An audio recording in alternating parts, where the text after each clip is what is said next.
Hey everyone, it is TeamFightTonka. This week I want to go over how to play early game when you don't hit a chosen you like.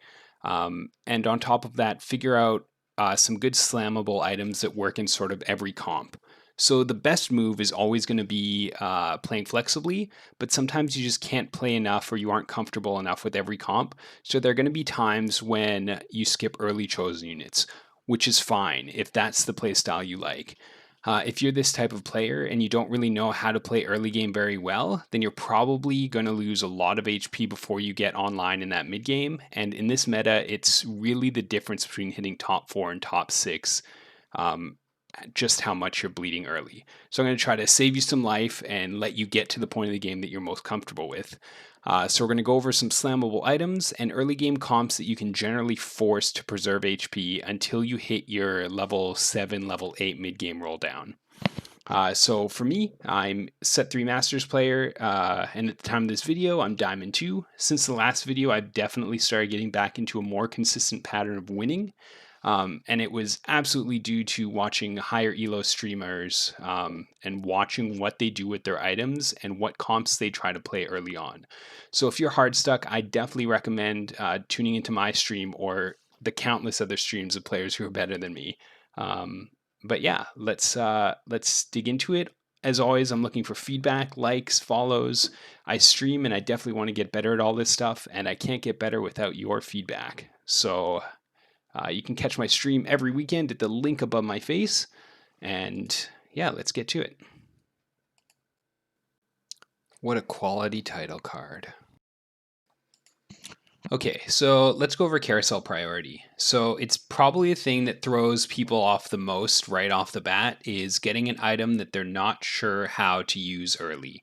Along with not getting it chosen, it's just like mental boom, insta tilt. So this guide is for a situation like that. So I'm going to get into it a bit later, but the items that you're looking to slam to get an early win streak or at the very least preserve a lot more health is Hand of Justice, a Guardian Angel, or Sunfire Cape. So these 3 items I listed work in effectively every single top tier comp, with the exception of mages, because really you need kind of specific items for that comp. But even in that comp, they aren't horrible. Because of how influx the early game is, I prefer to lock down one of these items right off the bat and slam what I can, because staying alive long enough to roll at 8 is infinitely better than having a donkey roll at level 7 because you greeded for too long for items in a comp that you realistically might not even hit. So the general rule of thumb that I see and that I myself employ is that for every 4 components you have, you should be trying to slam a full item. There are going to be times when the play is definitely to greed for an item. Like if you're running Shade Z, you're not going to use your bow instantly to slam just because you have 4 items. You're going to wait to hit that rapid fire cannon if possible. But that's usually only if you're strong enough to win without those. You have a comp that you're going for, or you're healthy enough to take a sizable health loss from being greedy. But yeah, your general rule of thumb is for every 4 components, you should be trying to slam a full item. So this means your carousel priority is going to be whatever item that you have in mind. So it might not even be one of these items, but you need to look at every single carousel as if you're not going to get the item you want. So you're going to go for your item, then you're going to go for a glove, a vest, a sword, and a belt. With this item priority, if you can get any of them, you're usually set early game unless you get a 12 gold opener, which is better than an item anyways. Okay, so let's go over the first comp. If you've seen any of my games or been in any of my games over the last probably week, you'll notice that every single one of my early games will focus on trying to run this comp early, and that is Duelists. So the key units are Yasuo, Janna, Jax, and Aurelia. If you can hit this 4-unit opening, you're going to be in a good spot until at least level 6. So it's my favorite comp to force early when I don't hit anything because Yasuo is the perfect item holder for basically every slammable item you want. And furthermore, if you hit a chosen duelist later in the game, you don't need to worry since you already have an itemized Yasuo. Definitely a 3-star chosen Yas is a huge force in the traditional duelist comp, but a 2-star Yas with a bunch of items is realistically nothing to scoff at in a 6 duelist comp mid game. So out of the gate in a normal game, you're looking to buy all the Fioras, Yasuos, and maybe hit a 2-star Nami. This allows you to open at a level 3 board with 2 Duelists, 2 Enlightened, and 1 Exile. This gives you a crazy amount of CC, and if you're able to slam an item on Yasuo early, it's generally enough to beat every single early board, except for maybe Duelist or someone who high rolled. If you hit an early Janna, then you just ignore the Namis. Nami is just an enlightened bot. You want to get Janna in as fast as possible. Even after the nerf today, Janna is still the best support early game, I think. Depending on the items you have, you can slam either a Hand of Justice, a Sunfire, Guardian Angel, a QSS, but you'll slam them in that order. It's the most flexible order for you to pivot into another comp later down the line. If you're in line to win streak, then you can consider slamming a Warmogs or Infinity Edge. But those 2 items definitely limit your late game options since not all comps will want either of those 2 items. At level 4, you're looking to get into a board closer to this. So hopefully by this point you have a 2-star Jax and a Janna.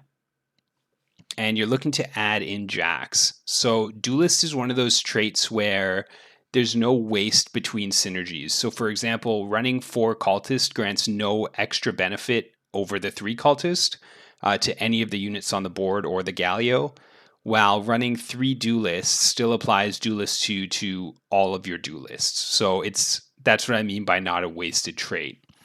So in this setup, you should be using Fiora as assassin bait. So Assassin, Shade, they're really strong early, and you'll find a lot of lobbies will run them early. You want to make sure that you're matching your Fiora up against wherever they're putting their Katarina or Assassin, whatever backline units that they're jumping. You want to keep aggro off of Janna so that she can get off a couple ults, and Yasuo and Jax can clean up the fight. And then depending on how many Yasuos you have and whether you're on a win streak, you're either going to choose to go to 5 at 2-5 or shortly after Krugs at 3-2. So even in games where I don't run Duelist as my final board, if I have a lot of Yasuos, like I'm talking if I've naturaled 6+ Yasuos by Krugs, I'll still probably try to 3-star him because he's still a monster unit and he fits in so well with a 4 Duelist comp in the mid game. And he's really good to just have in while your comp is getting going. But at 5, your comp should look something like this. So you've added in the Aurelia, you've dropped the Fiora for now, whether you sold her or benched her is up to you, but you should be having a Xin Zhao as well. So hopefully by this point, you should be 100% sure whether you're going to continue going into Duelists or whether you're just using them as a transition point to get you further into the game. You want to be slamming whatever items you have and then putting the extra items on units that you're not planning to keep anymore. So if you're positive by this point you don't want to run Duelist late game, you can start putting components on people like Jax and Xin Zhao because 200 HP from a Giant's Belt is much better on a unit than it is sitting on your bench. And especially with Duelists, surviving even a couple extra seconds with their stacking attack speed can really make the difference in winning or losing a round. And then your level 6 comp, if you're still going for Duelists, is going to look something like this. So you want to hit 6 at 3-2 so you have a chance to either keep your win streak and you want to be giving any spare bow items you have to Callista at this point. You don't have to commit a full item to her yet, but any bows, any attack speed items that you're looking to make late game, just slam it right on Callista. This is the point of the game where I like to wait to decide whether I'm going Duelist or not, because you have a really high chance to hit either a Duelist Jax, a Duelist Xin Zhao, a Duelist Callista. You have a lot of outs to actually just roll right into a Duelist comp, which would be perfect since you've already built up a board that's built around them.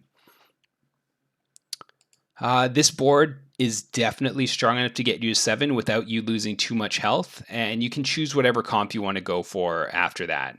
When you start rolling at 7, rolling at 8, I find this comp transitions really well into 4 Enlightened Assassin, since you've already been collecting Aurelias and Jannas, and most of the Yasao items can just fit right on Talon, especially if you did end up slamming an early Infinity Edge. I'll generally hit 7 around 4-1 and roll no lower than 30 gold to stabilize if needed, with the goal of hitting 8 at 5-1 and then doing a pretty big roll down then until I feel strong. In this set, I actually rarely aim to go to 9 unless my entire board is 2-starred. You'll see a lot of games in my match history where I just end them at 8. I sort of strengthen my board, and then during the last couple rolls, I'll just end up donkey rolling to hit the last units I need. But of all the comps I'm going to talk about, this is definitely the most in-depth because I believe it is the strongest comp to sort of force early without hitting a chosen. And it has the easiest transition into so many other comps like Enlightened Assassins, going into Duelists. You can go, if you pivot into Ari properly, if you force this Guardian Angel, you can go Spirit comps, and you can also go Divine pretty easily. Okay, so the second comp is Cultist. I'm sure lots of you have already seen it, you've already played it, but it is a very easy and consistent way to save a lot of health early if you have no idea what you're doing and you don't hit a chosen unit. So your key units in this comp are Elise, TF, Pike, and Jarvan. So like I said, super standard, very consistent comp. Maybe not for win streaking, but at the very least, it preserves an incredible amount of health just because of the power that Galio offers. There's really no variation of this unless you high roll a Callista or an Eve, in which case you try to run either 2 Duelists or 2 Shade, respectively. So this is generally what you're going to aim for, this board right here. I don't consider running this comp ever unless I hit it naturally. So this means I'm not going to go for 2-star Elise or TF unless I have that Pike. You don't go for 2-star of any of these units unless you have all 3 of these units. That's my opinion. I know 2 stars are good, but I generally don't play cultists early to play them late. And hitting 3 cultists is just, it's the only way to play this comp, in my opinion.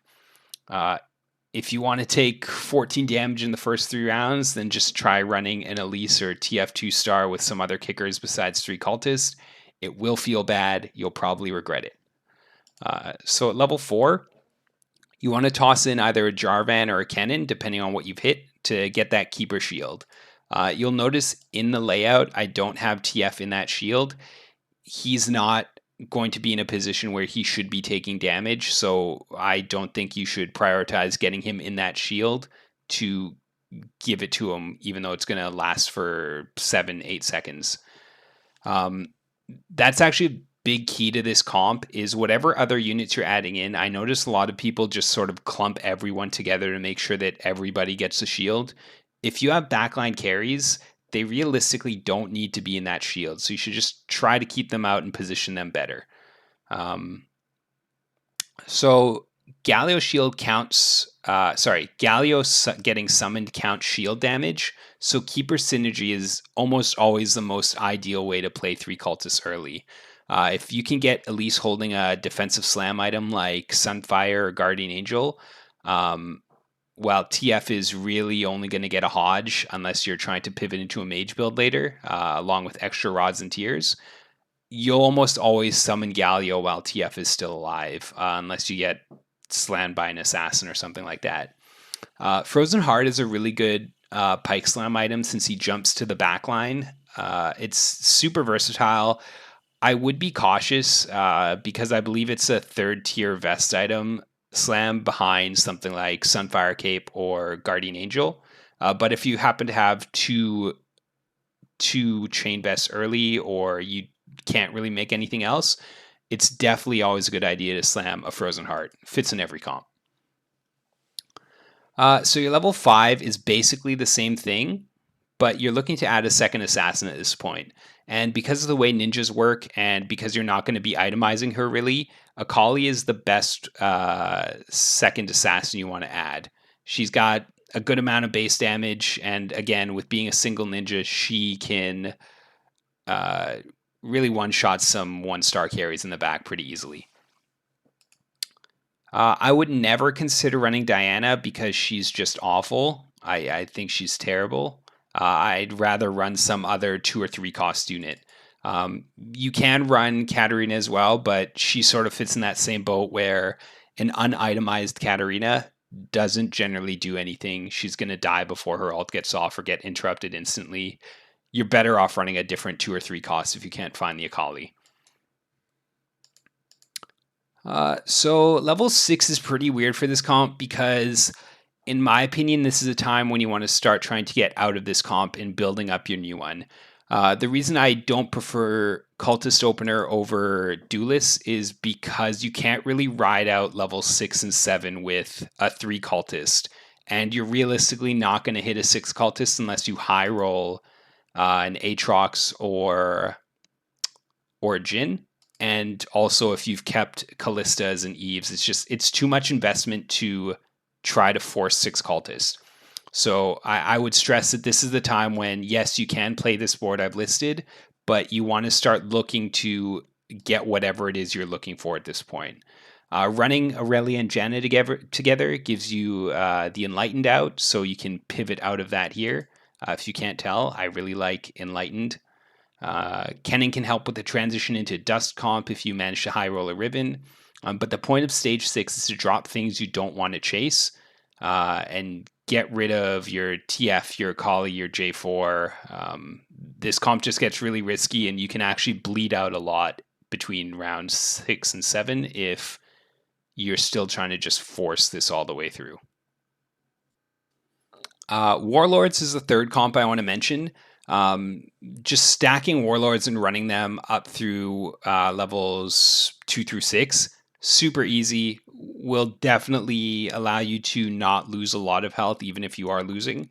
I'm not going to go over the comp. I've actually got a full video guide on it with a link up in the corner here, so you can follow that if you want to dig into warlords. But really, your key units you're looking for in that comp are Garen, Jarvan, Nidalee, and Katarina, and you want to be itemizing Katarina. So the one note I will say about that comp is if you are planning to force Warlords early, you can't use your glove for Hand of Justice. You need to force that QSS, and it needs to go on Katarina.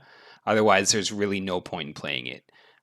Your comp mid-game is going to be 3 Warlord and 2 Assassin, with Katarina and another Assassin being the carry. So these last set of guides I want to show you are, or I guess comps I want to show you, are really high roll dependent. So you're either going to get them from a loot orb at the beginning, or you're just going to get lucky at level 4. But they are 4 3-cost units that I will almost always hold on to pivot into a comp to carry me through my mid game. Just because they're so versatile that they just fit with everything, really. So first we'll go over Aurelia. She lets you instantly start a good Enlighten combo. If you can get Aurelia with something like Janna, Jax, and Yasuo, you basically run your early Duelist.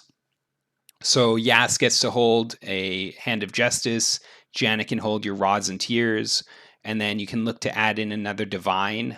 Jax would be my personal pick because he gives you Divine and Duelist, and you try to make whatever synergy you can around them. This one pivots super easily into Duelist or Enlightened, depending on what you hit later. So Janna, definitely keep her. Try to run her early. Her disarm is so good in the early game because almost everyone is going to clump their units in a good 4 or 5 clump spread. The second one is Kindred. Kindred's base damage is like 450. So even if you're losing these rounds, it's almost impossible to not kill 1 or 2 units with Kindred as long as she has some sort of item on her.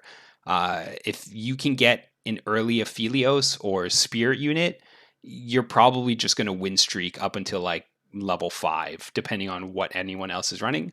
But Kindred can hold a Hand of Justice, a Rapid Fire Cannon, a blue buff, and with a decent front line, Kindred will wipe out everyone early game. Just because, like I said, her base damage is insane, and with the Spirit Hunter proc, she just cleans up the board.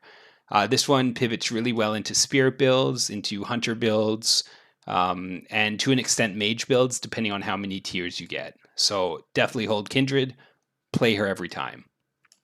The next one we're going to talk about is Callista.